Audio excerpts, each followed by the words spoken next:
Alors on passe à la deuxième visualisation. Donc ce qui est demandé par la suite, c'est de visualiser le courant IV2.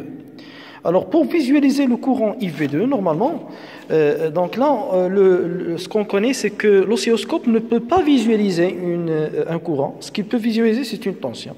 Alors ce qui est envisagé sur la maquette, on envisage certaines résistances. C'est une résistance de mesure qui est égale à 0,5 ohm. C'est la résistance RM2 qui est égale à 0,5 ohm.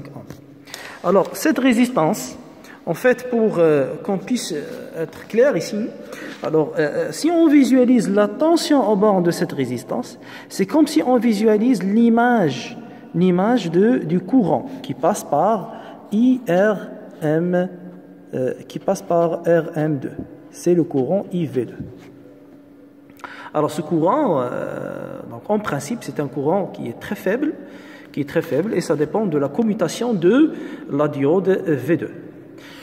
Alors là, ce qu'on fait, c'est ce branchement-là. Donc on visualise la tension URM2 qui est égale à U. Donc URM2 est égal à RM2 fois IV2.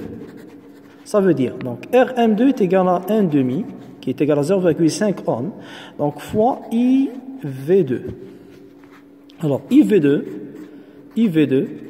c'est la moitié, c'est 2 fois URM2.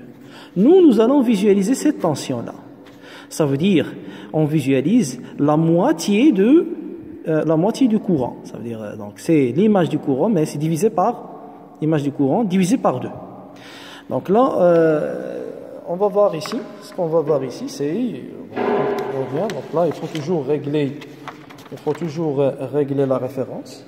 Donc la référence est là, à 0. Donc on règle la référence et on appuie sur le ground. Donc en appuyant sur le ground, on règle la référence ici.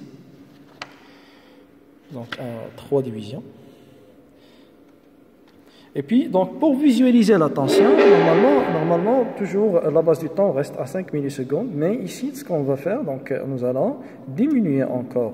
Donc, on diminue le calibre jusqu'à ce que la tension commence à...